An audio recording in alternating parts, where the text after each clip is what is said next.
الحمد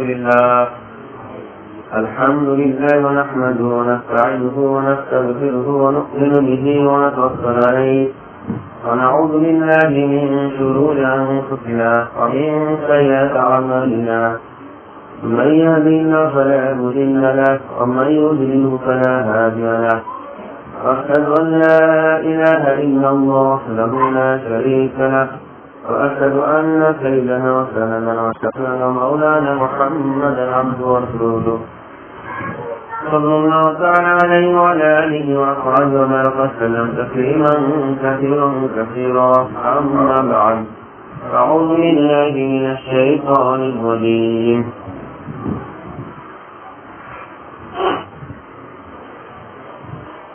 আলহামদুলিল্লাহ আল্লাহ তাআলা মেহেরবানি ফজলাত করলে আল্লাহ তাআলা আমাদেরকে জুমার নামাজ আদায় করার জন্য মসজিদ আসা প্রতিদান করছেন।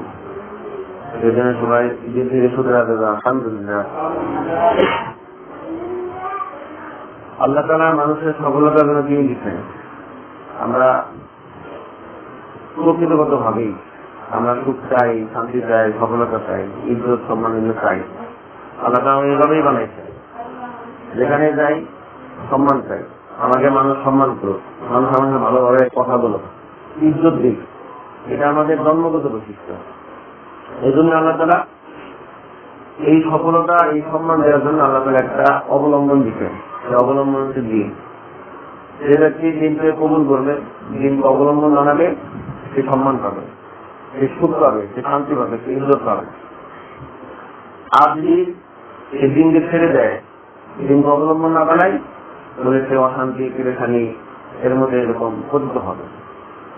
আপনি নিজে থেকে কখনোই অশান্তি দূর হবে না, কখনো সে ইজ্জতের মুখ দেখবে না, সম্মানের মুখ দেখবে না। হতে পারে বাহ্যিক দৃষ্টিতে একজন দুনিয়াদার হওয়ার কারণে, টাকা পয়সা কামাই করার কারণে বাহ্যিক দৃষ্টিতে অনেকে তাকে সম্মান করে। সেই সম্মানটা দেখবেন সামনাসামনি সম্মান। হয়তো সামনে আসছে, তাকে ভয় পাইতেছে বা তাকে ভয়ের কারণে ইজ্জত করতেছে, সম্মান করতেছে, কিন্তু সে যখন আড়ালে চলে যাবে তখন দেখবেন তার গীবত করতেছে, তার শেখায়ত করতেছে, তার নামে বিভিন্ন উল্টাপাল্টা কথা বলতেছে। তার মানে কি, আসলে সে দিল থেকে তাকে সম্মান করতেছে না, যতটুকু সম্মান করতেছে দিনের কারণে। কিন্তু যার দিন যদি দিন আসবে, যে দিনকে কবুল করবে, দিন আপনি নেবে, তাহলে আল্লাহ তাআলা তাকে এমন সম্মান দিবেন যে মানুষ তার সামনেও সম্মান করবে, ইজ্জত করবে, আর সে যখন আড়ালে থাকবে তখনও তার সম্মান করবে, তার ইজ্জত দিবে, বরং তার জন্য তার প্রাণকে মিলিয়ে দিবে। হুজুর সাল্লাল্লাহু আলাইহি ওয়াসাল্লাম যখন দিনকে মানুষের সামনে পেশ করলেন আর দিনকে কবুল করতে থাকলেন, মানুষ যে সমস্ত মানুষ আল্লাহ রাসূলের সাথে ঘৃণা করত, অপছন্দ করত, তাকে মারার জন্য সবসময় মরিয়া দেখাচ্ছ, ওই সমস্ত মানুষগুলা যখন দিনকে কবুল করলো, ওই অবস্থা হয়েছে দিনকে কবুল করার পরে আল্লাহ রাসূলকে এতটাই মহব্বত, এতটাই ভালোবাসা দিচ্ছে যে তার জন্য দান দিয়ে দিচ্ছে। তার জন্য কি দিয়ে দিচ্ছে? দান দিয়ে দিচ্ছে, শহীদ হয়ে গেছে। এটা কিসের কারণে? ওই দিনকে কবুল করার কারণে, দিনের কারণে। এই জন্য আজকে আমরা এই যে দুনিয়া থেকে সুখ থেকে মেহনত করতেছি, মূল মাত্রাটা একটাই, যে শান্তি পাওয়া, কিন্তু সুখ পাওয়া। এদের অনেকেই বাড়িঘর খানায় যে বিদেশের বাড়িতে পাড়ি জমাচ্ছে, প্রবাস জীবনযাপন করতেছে। কিসের কারণে? বলতে ওইখান থেকে কিছু অর্থ উপার্জন করবে, আর সেগুলা বাড়িতে পাঠাবে, বউফলা পান বাচ্চারা এরা কি করবে? একটু ছুটি সামনেতে তো এটাই উদ্দেশ্য। এই জন্য এই যে এত পরিশ্রম, এত মেহনত এগুলা করার উদ্দেশ্য যে সুখ শান্তি, আর এই সুখ শান্তি আল্লাহ তাআলা একমাত্র দিন মানানো। আমরা দিন মানি, দিনকে কবুল করি, দিনকে নিয়ে আসি, আল্লাহ তাআলা এরকম ভরপুর সুখ শান্তি দান করবে, অন্তরের মধ্যে প্রশান্তি দান করবে। হতে পারে এরকম না খেয়ে আসি, হতে পারে আমি অভাবের মধ্যে থাকতে পারি, এরপর আল্লাহ তাআলা অন্তরে প্রশান্তি দান করবেন, অন্তরের মধ্যে প্রশান্তি দান করবেন। সাহাবায়ে কেরাম যেটা নমুনা আমাদের সামনে ইতিহাস হিসেবে রয়ে গেছে, তাদের এরকম পরনে কাপড় ছিল না, সেরা তারা কাপড় করছে, খাবারের জন্য এরকম কোনো খাবার ছিল না, যার দ্বারা এরকম তাদের পেটকে পূর্ণ করবে, তাদের পাথর বাঁধছে, গাছের লতা পাতা খেয়েছে, ঘাস খেয়েছে, কিন্তু তাদের মধ্যে অন্তরের মধ্যে প্রশান্তি ছিল, কারণ কি তারা দিনকে মানছে। আর বর্তমান জামানায় দেখেন, আজকে অনেক ধন সম্পদ আছে, অনেক টাকা পয়সা আছে, কোনো কিছু লাইনে এরকম অভাব নাই, ঘাটতি নাই, কমতি নাই, কিন্তু মনের মধ্যে শান্তি নাই। আর মনের মধ্যে শান্তি না থাকার কারণে আজকে তারা সুইসাইড করতেছে, তারা আত্মহত্যা করতেছে, তারা এদিকে লড়াইতেছে, ওইদিকে লড়াইতেছে, বিভিন্ন দিকে ছুটতেছে একটু শান্তি পাওয়ার জন্য, কিন্তু শান্তি পাইতেছে না। সর্বশেষ যে অবস্থা করতেছে সে এরকম নিজেকে হয় বিশ্বাস করতেছে, অথবা মাথার মধ্যে পিস্ত জায়গায় গুলি করে মরতেছে, অথবা কোনোভাবে এরকম আত্মহত্যা করে নিজের জীবন শেষ করে দিতেছে। শেষ শান্তি ওইটা আমাদের খুঁজতেছে। এই জন্য আপনি যদি ডেভেলপ কান্ট্রি থেকে তাকান, উন্নত বিশ্বের থেকে তাকান, যে দেশগুলো বড়, যারা এরকম আমাদের, তাদেরকে আমরা বিভিন্ন দিকে আমরা মানি, অনেক ধন সম্পদ আলাম, তাদের টাকা পয়সার কোনো অভাব নাই, বাড়ি গাড়ির কোনো অভাব নাই, কোনো প্রযুক্তির কোনো অভাব নাই, চিকিৎসা বিজ্ঞান বলেন, সর্বলাইনে তারা উন্নত, কোনো কিছুর ঘাটতি নাই, কমতি নাই। অথচ তাদের দিকে তাকান, তাদের এই সুইখাই, তাদের এই আত্মহত্যার সংখ্যা বেশি। তারা এরকম দলে দলে লোক আত্মহত্যা করে এবং সরকারি ভাবে তাদের আত্মহত্যা করার ব্যবস্থাপনা করা হয়। অথচ তাদের কোনো অভাব নাই, না বাড়ির অভাব আছে, না গাড়ির অভাব আছে, না নারীর অভাব আছে, না এরকম খানাপিনার অভাব আছে, কোনো কিছুর অভাব নাই। তাদের শুধু অভাব একটাই, মনে মনে শান্তি নাই। কেন শান্তি নাই? বলে তারা তো দিনকে মানে না, তারা দিনকে ছেড়ে দেওয়ার কারণে আল্লাহ তাআলা তাদের অন্তরের মধ্যে অশান্তি ঢেকে দিচ্ছে। এই জন্য তারা আজকে দলে দলে এরকম সুইসাইড করতেছে, দলে দলে আত্মহত্যা করতেছে। এই জন্য মুহতারাম দুঃখ আর বুজুর্গ, আমরা ওই সুখ চাই, ওই শান্তি চাই, কিন্তু যে কথা আল্লাহ তাআলা সুখ শান্তি রাখছে সেই পথে যদি হাঁটি, ওদের জন্য সুখ শান্তি পাওয়া যাবে। এই জন্য পথ একটাই, দিন। আমি আপনার দিনকে অবলম্বন করবো, দিনকে কবুল করবো, সুখ আর শান্তি পাবো। আর দিনকে ছেড়ে দেবো, কখনোই শান্তি আসা যাবে না, কখনোই শান্তি পাওয়া যাবে না, সম্মান পাওয়া যাবে না। আমি সব থেকে ধনী হতে চাই, ধনী হতে চাই। ওই সাহাবীকে আল্লাহ সূত্র দিতেছে, ও আমার সাহাবা শোনো, তোমার যা আছে এর মধ্যে তুমি সন্তুষ্ট থাকো, তুমি সব থেকে বড় ধনী হয়ে যাবে। ধনী হওয়া অনেক ঘনযোগ্য নাম ধনী হওয়া না, অন্তরের ধনী হলে বড় ধনী। আপনার অনেক টাকা আছে, আরো আপনার টাকার প্রয়োজন, তাদের অভাবী। আপনার 10 টাকা আছে, আরো আপনার 10 টাকা দরকার, তাহলে আপনি এখনো 10 টাকার অভাবী, আপনার 10 টাকার অভাব হয়ে গেছে। আপনার কাছে 1 কোটি টাকা আছে বা 1 কোটি টাকা আছে, আপনার আরো 1 কোটি টাকা দরকার, তাহলে আপনার 1 কোটি টাকা এখন অভাবের মধ্যে আছে। কিন্তু আপনার কাছে টাকা নাই, পয়সা নাই, ধন কিছু নাই, আপনার প্রয়োজনও নাই, আপনার অভাবের মধ্যে আছে, আপনার কোনো দরকার নাই, আপনার মধ্যে আপনি ধনী।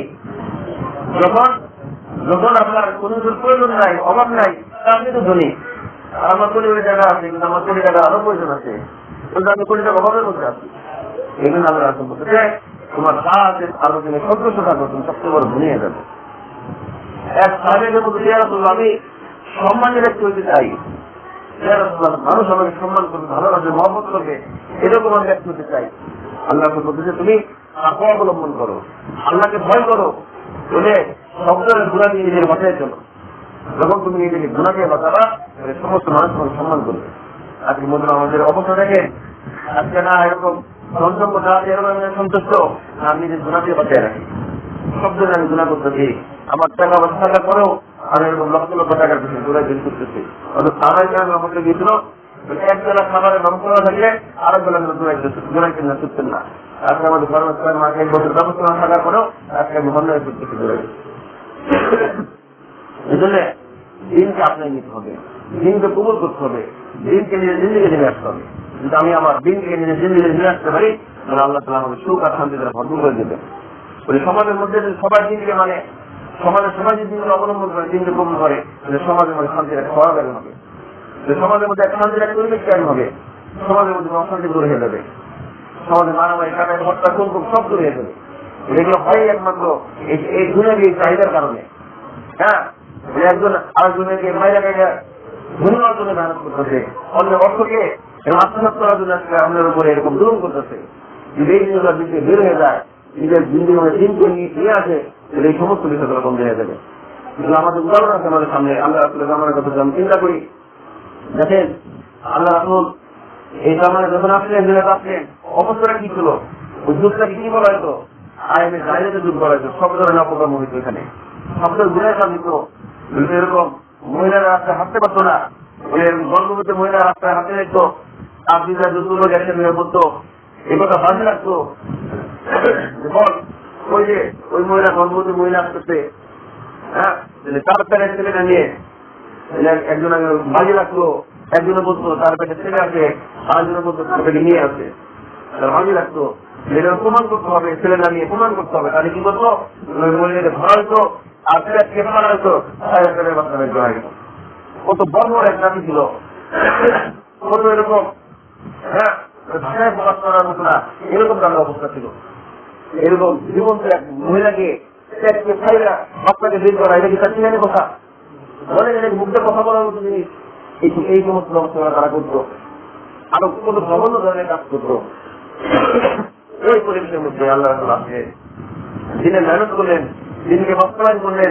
ওই সমস্ত খারাপ, ওই সমস্ত বর্গ মানুষগুলা দিনকে যখন আপনাই নিল, দিনকে কবল করলো, আর ওই সমস্ত মানুষগুলা সালাম মানুষকে করে দিয়ে গেল। ওই সমস্ত মানুষরা এখন এগুলো মানুষের প্রাণকে হত্যা করতো, আর ওই সমস্ত মানুষ নিজের প্রাণকে, নিজের জানকে বিসর্জন দিয়ে অন্যের জানকে বাঁচে। তখন কি করতো, অন্যের জানকে বাঁচানো নিজের জানকে দিয়ে দিত। কি এক জাতি তৈরি হয়ে গেছিল, কিসের কারণে? দিন ইসলামের কারণে। তো ওই দিন যদি আমার নিজেদের মধ্যে নিয়ে আসতে পারি, ওই দিন আমার পরিবারের মধ্যে নিয়ে আসতে পারি, ওই দিন আমার সমাজের মধ্যে নিয়ে আসতে পারি, যে সমাজের মধ্যে শান্তি একটা পরিবেশ কায়ম হয়ে যাবে। সমাজের মধ্যে শান্তি পড়াশোনাতে সজাগ থাকবে না, কোন বিদ্বেষ থাকবে না, কোন মারামারিকে থাকবে না, কোনো টাকাটাকে হানানি কোনো কিছু থাকবে না, পড়াশোনাকে মহব্বতের ভরসা থাকবে। সবাই কি করবে, একজনের ব্যথায় বলে আরেকজনের ব্যথিত হবে, হ্যাঁ বলে একজনের দুঃখে আরেকজনের দুঃখিত হবে, বলে আরেকজনের কষ্ট দেখলে তার নিজের মধ্যে তার অন্তর মধ্যে কষ্ট অনুভব হবে, বলে সে চেষ্টা করবে এই যে তার কষ্টটা কিভাবে দূর করা যায়। আর অবস্থাতেই দিন না থাকার কারণে, আল্লাহর ভয় না থাকার কারণে, আল্লাহর সাথে মহব্বত আর ভালোবাসা না থাকার কারণে বলে যারা কষ্ট করতেছে তারা কষ্টই করতেছে, আর যারা সুখ পাচ্ছে তারা সুখী হইতেছে, যারা ধনী হইতেছে আর যারা গরিব হইতেছে তারা শুধু গরিব হয়ে যাচ্ছে। এর মধ্যে তো আমার দিনকে নিয়ে আসতে হবে, সমাজের মধ্যে দিনকে বাস্তবায়ন করতে হবে। সমাজের মধ্যে দিন বাস্তবায়ন হয়, প্রত্যেকটা আমাদের দিন ধর্মে যায়, দিনকে বুঝে বলে সমাজের মধ্যে শান্তি পরিবেশ কেমন হবে। আল্লাহ রাসূল সমাজকে ওই দিনওয়ালা সমাজ কায়েম করছিলেন, সেই সমাজের মধ্যে আল্লাহ নেতৃত্ব দিচ্ছেন, এই সমাজের মধ্যে আল্লাহ নেতৃত্ব দিচ্ছেন। আর সবাই দিনওয়ালা হওয়ার কারণে সবাই তার কথাকে মানছেন, সবাই তার কথাকে মানে এরকম পুরা সমাজকে চালাচ্ছেন। আজকে আমাদের সমাজের মধ্যে কত ব্যবস্থাপনা করতে হয়, সভাপতি বানাইতে হয়, সেক্রেটারি বানাইতে হয়, কমিটি বানাইতে হয়, এত কিছু করার পরে মানুষকে এরকম জোর জবরদস্ত করে হুকুম বানানো যায় না, হুকুম বানানো যায় না। আর এখানে আল্লাহ রাসূল দিয়েছেন আখিরাতের বিষয়গুলাকে সামনে আনছেন। বিষয়গুলা আখিরাতকে, তাদের সবার সামনে আখিরাত ছিল, আজকে আমাদের সবার সামনে আখিরাত নাই। আজকে আমি মৃত্যুকে মনে করতেছি না, আজকে মৃত্যুকে অনেক দূরে মনে করতেছি। এই মধ্যে মানা যায় আমার ঘরের, আমার আসবাবপত্র, আমার আত্মীয় স্বজন সমস্ত কিছুকে ফেলা দিয়ে আমাকে কবরে যাইতে হবে, বলে সমস্ত সাথে আমার বিচ্ছিন্ন হবে, বলে সমস্ত কিছু সম্পর্ক আমার ত্যাগ হয়ে যাবে, বলে এই কথাটা আমার মনে আসতেছে না, এই কথাটা আমার অন্তরে স্মরণ হয়ে যেতে না। এই জন্য আজকে আমি আমার ধন সম্পদ, আমি আমার গাড়ি ধন সম্পদ নিয়ে ব্যস্ত আছি। এই জন্য মুক্তিদের কোনো প্রয়োজন নেই আমার, বলে পকেটে টাকা বেরোতে চায় না, বলে মুক্তিদের কোনো কাজে আমার সময় বেরোতে চায় না, আমি শ্রম দিতে চাই না। কারণ কি আমার আশার আমার সামনে নাই, আমার তোমার কবর আমার সামনে নাই, মৃত্যু কথা আমার মনে হইতেছে না। আজকে আমি মনে হচ্ছে আমার পকেটে টাকা আমারই, এই টাকা আমি খাবো, আমাকেই খাইতে হবে, বলে এই টাকা আমার যেতে যাবে না। আমি এই কথা মনে করতেছি, এই কথা মনে করতেছি না। এই মধ্যে যে মারা যায় এই পকেটের টাকা আমার পকেটের টাকা আর আমার না। বলেন আমার গায়ে পোশাক, এটা আমার হাতের ওপর, এই গায়ে পোশাকটাও ফিরে ফেরা হবে। আমার ঘরে যত সামান আছে, ঘরের আসবাব আছে, এই আসবাবগুলো কি হবে? গুলামের হয়ে যাবে। এই আসবাবগুলো আমাকে দেওয়া হবে না, ওই আসবাবগুলো আমার কবর আমার সাথে দিয়ে দেওয়া হবে না। তার মানে কি আমার কবরে কোন জিনিসটা যাবে? ওই জিনিসটা যাবে, ওই জায়গায় যাবে, লোক চলে যাবে। সেই অর্থ, যে সময়, যে সব আমি আল্লাহর জন্য ব্যয় করছি, মুসলিমের কাজে ব্যয় করছি, বলে ইসলামের কাজে ব্যয় করছি, দিনের সাথে ব্যয় করছি, ওইটা আমার কবরে শুনতে হবে। কিন্তু কোন জিনিসটা আমার অন্তরে না থাকার কারণে আজকে জোর জবরদস্ত করেও বলে আমি করতে পারতেছি না, আজকে আমি করতে পারতেছি না। অথচ আল্লাহ রাসূলের জামানায় আমাদের সামনে এই বিষয়টা ছিল, আখিরাত সামনে ছিল। এই জন্য তাদের শুধু বলা হতো, ও আল্লাহ তাআলা কি বলো, হ্যাঁ বলে তোমরা 1 টাকা দান করবা, 70 টাকা ভাবেন বাবা, 70 টাকা এরকম, হ্যাঁ 70 টাকা বললো বাবা, বলে 7,000 দান করে দিচ্ছে। অথচ তাদের পকেটে টাকা থাকতো না, কি করবো? বলে মাঠে ঘাটে কাজ করে বলে 1 টাকা উপার্জন করতেন, সেই টাকাটা নিয়ে আবার আল্লাহ দান করে দিচ্ছে। শাহাদত হলে শাহাদত বরণ বলে কি মর্যাদা, তখন এই মর্যাদা হাজার তাদের সামনে পেশ করা হতো, আপনারা থাকে তাকে বলা যেতেন শাহাদত বরণ করার জন্য, শহীদ হওয়ার জন্য। আপনারা শাহাদত বরণ করতেন আর এই কথা বলতেন পুত্র রবের কাবা, ওই কাবা রবের প্রথম রামদের কামিয়াব হয়ে গেছি। তারা মারা যেত, শহীদ হয়ে যেত, তারপরে এই কথা বলতো যে আমি পেয়ে গেছি, আমি কামিয়াব হয়ে গেছি, আমি সফল হয়ে গেছি। এদিকে মারা যেতেছে আর কি কথা বলতেছে আমি সফল হয়ে গেছি। কারণ কি তারা এই সফলতা উঠে দিচ্ছে যে এখন মারা গেলাম মানে সাথে সাথে আমি জান্নাতে পৌঁছে গেলাম। আর শাহাদত বরণ করার কোনবেলা শাহাদত বরণ করার সাথে সাথে সে জান্নাতে প্রবেশ করে। এই জন্য তাদের সামনে নাজাত ছিল, ওই জান্নাত ছিল, ওই জাহান্নাম ছিল, তাদের সামনে সবচেয়ে জান্নাতের ভয় ছিল। দেখা আমি যে মারা যায় ওই জাহান্নামের আলোকে আমি কিভাবে বাঁচতে পারবো, কোন কাজ করলে আমি জান্নাত দিয়ে বাঁচতে পারবো, কোন কাজ করলে আমি জান্নাতের মালিক হবো, জান্নাতে প্রবেশ করতে পারবো, তারা ওই কাজ দিয়ে থাকতো। এই জন্য আল্লাহ যখন তাদেরকে যখন ওই দিনের কথা বলতো তারা স্বতঃস্ফূর্তভাবে অংশ নিত। আজকে তো আমরা সমাজ গঠন করতেছি, কিন্তু সমাজের মধ্যে সবাইকে জোর করে ধরে ধরে আমাদের পড়াশোনা করছি। অথচ আমাদের উচিত ছিল স্বতঃস্ফূর্তভাবে অংশগ্রহণ করা। কেন আমাদের বলতে হবে সমাজের কথা, কেন বলতে হবে অমুক কাজ তমুক কাজ, হ্যাঁ অমুক প্রয়োজন তমুক প্রয়োজন, কেন বলতে হবে? আমাদের সমাজ তো দায়িত্ব ছিল, সবাই তো দরকার ছিল, সবারই প্রয়োজন। বিষয়টা এরকম না যে মসজিদের সভাপতি বা মসজিদের সেক্রেটারি বা মসজিদের ইমামরা তারাই শুধু মরবে আর আমরা কেউ মরবো না, রাখবো না, এরকম না। আমি চাইলে আমার পেট ভরবে, আমি চাইলে তো আপনার পেট ভরবে না। কি বলেন? আপনারা চাইলে আমার পেট ভরবে, আমি চাইলে আপনার পেট ভরবে। বলে কোমরে, আমার কোমরে আমাকেই দিতে হবে, আমার কোমরে ফর্জ আমাকেই করতে হবে, আপনারটা আপনাকেই করতে হবে, আপনার জান্নাত আপনাকেই কামাইতে হবে, আমার জান্নাত আমাকেই কামাইতে হবে, আপনাকেই আপনার জান্নাত দিয়ে আপনাকেই বাঁচতে হবে, আপনাকেই আমল করে এমন আমল করতে হবে যে আমরা আপনাকে জান্নাতে বাঁচতে পারেন, আপনাকে আমল করতে হবে যে আমরা আপনি জান্নাতে প্রবেশ করতে পারেন। সুতরাং আপনি সুতরাং আমিও আমার দায়িত্ব জান্নাতে বাঁচার জন্য আমল করা, আমার দায়িত্ব জান্নাতে যাওয়ার জন্য আমল করা। আমি আমল করলে আপনার কোনো লাভ হবে না, আপনি আমল করলে আমার কোনো লাভ হবে না। আমি আল্লাহর কাছে টাকা দান করি, এটা আমি লাভবান হবো, আপনি লাভবান হবেন না। আপনি কত টাকা দান করবেন, আপনি লাভবান হবেন, আমি লাভবান হবো না। তো হ্যাঁ, এরকম এক সময় দরকার যে সমাজের মধ্যে আমরা সবাই স্বতঃস্ফূর্ত ভাবে স্বতঃস্ফূর্ত সবাই দিনকে সামনে রেখে আমি মেহনত করবো। হ্যাঁ, আমরা যদি কমিটি গঠন করি, একটা পথ পরিশোধ হবে, কিন্তু যদি আমরা সবাই স্বতঃস্ফূর্ত ভাবে মেহনত না করি তাহলে সমাজ এখানে পড়ে থাকবে। সবাই কন্ডিশন থাকতে হবে, সবাইকে স্বতঃস্ফূর্ত ভাবে অংশগ্রহণ করতে হবে। 2-4-5 জন বা 10 জনই একটা কমিটি গঠন করলেন, হ্যাঁ তারা একটা করে দিল, বলে দিল, কিন্তু আমরা কেউ মানলাম না, তাহলে হবে হবে না। আমাদের সবাইকে অংশগ্রহণ করতে হবে। আর আল্লাহ সমাজ তো ছিল সমাজ ছিল না, কোন কমিটি ছিল না, আল্লাহ রাসূল সবাই ইমাম ছিলেন, স্বয়ং সমাজের নেতা ছিলেন। আমাদের সমাজ এরকম হওয়া উচিত ছিল, যিনি মসজিদের ইমাম উনি সমাজের সভাপতি, যিনি মসজিদের মুয়াজ্জিন উনি সেক্রেটারি হবে, যিনি মসজিদের ইশাআত উনি হবেন মসজিদের খাদেম। হ্যাঁ, বাকি সবাই থাকবেন তাদের এলো সহযোগী, সবাই তাদেরকে সহযোগিতা করবেন। আজকে আমাদের ভিন্ন হয়ে গেছে, আমাদের চিত্রটা ভিন্ন হয়ে গেছে। আজকে সভাপতি থাকে একজন, সেক্রেটারি আরেকজন।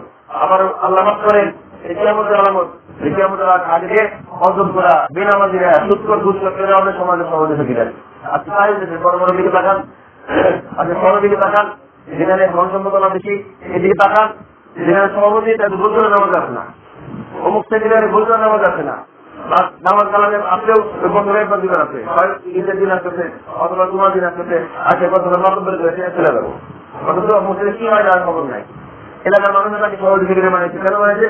আমাদের তারা সভাপতি সেক্রেটারি বানানো হয়, তাদের সমাজ থাকা যাবে না, তারা আমাদেরকে ক্ষতি করে ফেলবে, বাইরে যেটা করবে। চিন্তা করে এই ব্যক্তি নামাজ করে না, চিন্তা করে এই ব্যক্তি সুদের সাথে সম্পর্ক রাখে, এই ব্যক্তি বুঝে সাথে সম্পর্ক রাখে, এই চিন্তা আমরা করি না। এই জন্য উচিত ছিল এটাই যে সমাজের সভাপতি তো উনি হবে যিনি মসজিদের ইমাম। আল্লাহ মাফ করেন, আমরা তো মসজিদে নামাজ পড়ানোর যোগ্যতা রাখি নাই। অন্তত প্রত্যেকটা মুসলমানের দায়িত্ব ছিল প্রত্যেকটা মুসলমান নিজে নামাজ পড়াইতে পারবে। আপনি যদি নামাজ না পড়াইতে পারেন তাহলে আপনি নিজে কিভাবে নামাজ পড়ে, তাই না?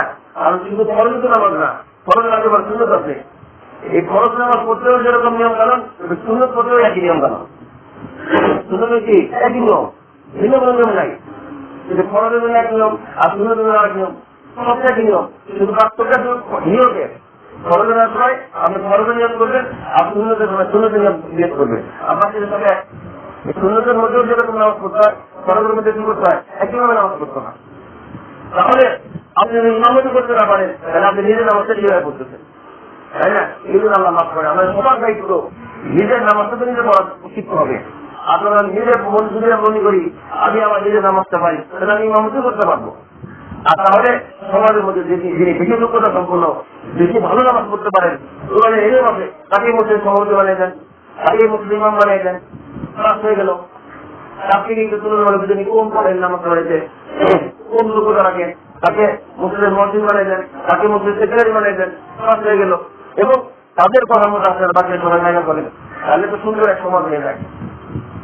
আর বাকি আমাদের টাকা দিয়ে মুসলিমের ইমাম সামলাতে হয় না, কারণ ইমাম তো হবে স্বাধীন ব্যক্তি।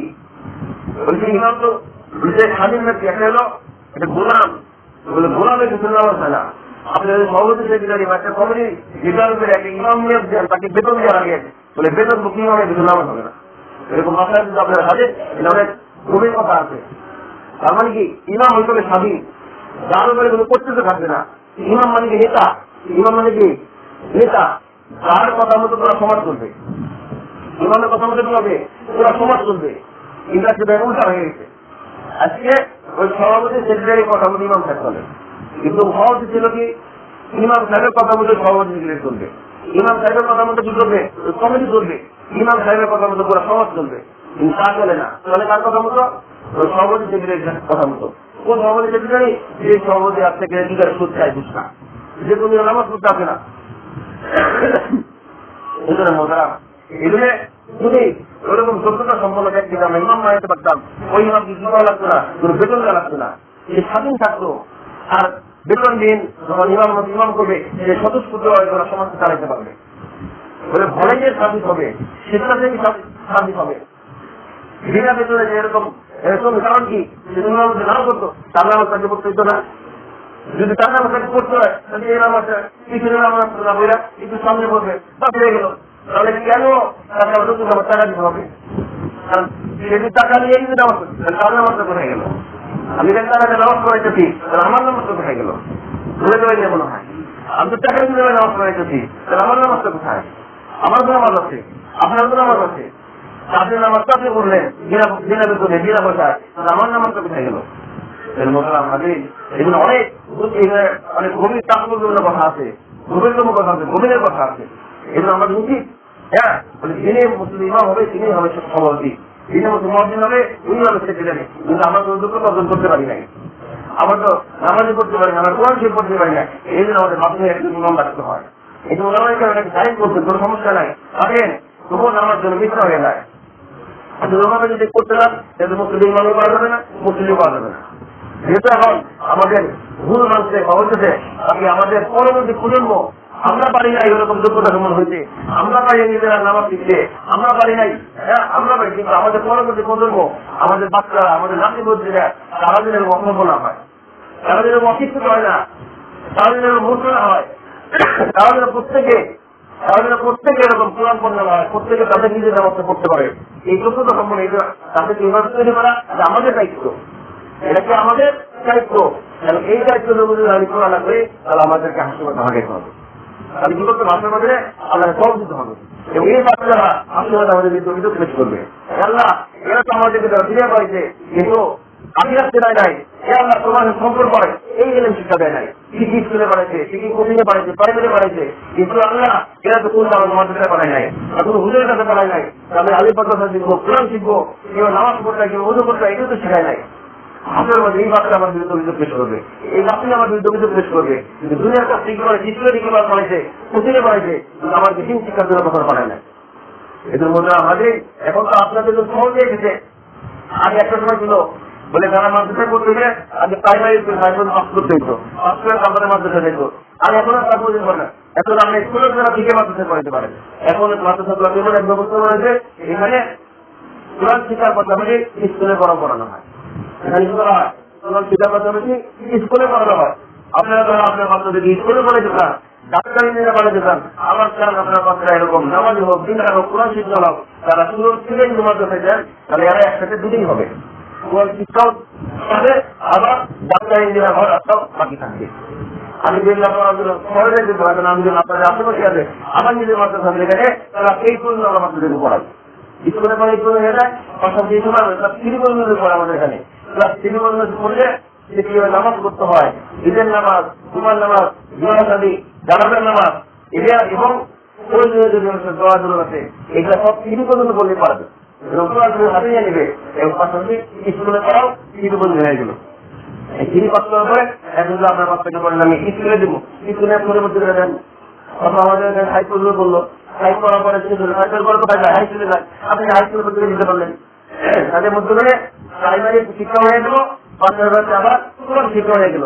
এই কোরআন শিক্ষা করার জন্য আলাদা আবার হুজুর কাছে যাওয়া লাগবে না, আলাদা আবার কোনো মাস্টার রাখা লাগবে না, আলাদা আবার কোচিং করা লাগবে না, সবকিছু এখানে গিয়ে গেল। মাদ্রাসার মধ্যে বর্তমান আছে, আমার পড়ে না লাগানো আছে কিন্তু করেন না, পড়লেও তো বুঝে আছে এখানে কি লেখা আছে। যদি পরের জায়গায় বুঝতে পারবেন এটা আপনাদের এলাকায় বেশ কয়েকজন মার্কে গেলাম, বুঝাইতে পারলাম না, তারা আমি শুনতে পারলাম, বুঝাইতে পারি না যেটা কি স্কুল। এখানেও স্কুলের সমস্ত ব্যবস্থা করা আছে। আপনি আপনার বাচ্চাকে স্কুল মনিকা পড়াতে চান, ওই স্কুল মনিকা আমাদের ওখানে করাবে। স্কুল হিসেবে হাই পর্যন্ত করবেন, হাই স্টেশনে কোথায় হাই স্কুলে রাখতে পারবেন, হাই স্কুলে ভর্তি করে দেবেন। মধ্যে এখানে করার জন্য আপনার বাচ্চাকে নতুন করে শিক্ষা করার জন্য বুঝে দেওয়া লাগবে না। আবার এখানে পড়লে একসাথে দুটো হয়ে যাবে, আপনার কোন প্রাইভেট করানো লাগবে না, কোন কোচিং করানো লাগবে না এবং তার জন্য ক্লাসে কমপ্লিট। এই কথাগুলো কত বাড়িতে গেলাম, কত ধরে বুঝলাম বুঝতেছে না, আমার বাচ্চাকে স্কুলে পড়ালাম এটাই বুঝতেছে না। আরে ভাই আপনার স্কুলে পড়াবে, ওই স্কুলে পড়ে আমরা পড়াই যাচ্ছি, এটা বুঝতে চায় না, এটাই বুঝতে চায় না। যেখানে পড়লে স্কুলে থাকবো আবার তোর শিক্ষা রাখবো, কিন্তু আপনার স্কুলে বাড়াইলে শুধু এখানে স্কুল পাবে, শুধু বাংলা ইংলিশ পাবে কিন্তু তোর শিক্ষা পাবে না। এখানে পড়লে বাংলা ইংলিশ অঙ্ক সমাজ বিদ্যা ধর্ম সবই পাবেন, আবার তোর শিক্ষা পাবেন, হাদিস শিক্ষা পাবেন, দোয়া দূর শিখবেন, মাত্রা পাবেন, সব কিছু পাবেন। এখানে ক্লাস 3 পর্যন্ত করলে আমাদের পাশে 3 পর্যন্ত করলে ঈদের নামাজ, জুমার নামাজ, বিবাহ শাদী সব কিছু করাতে পারবে। একটা হাদিস মুক্ত করবে, এরকম অনেক দোয়া দূরে সেই দোয়া দূর করতে পারবে। ঠিক আছে না ইনশাআল্লাহ? এই জন্য আমরা আল্লাহ আমাদের সবাইকে বুঝলাম কারণ আমরা অসুবিধা সকলে হয়ে গেছে, আল্লাহ মাফ করে ইনশাআল্লাহ। আমরা শুরু করে ইনশাআল্লাহ।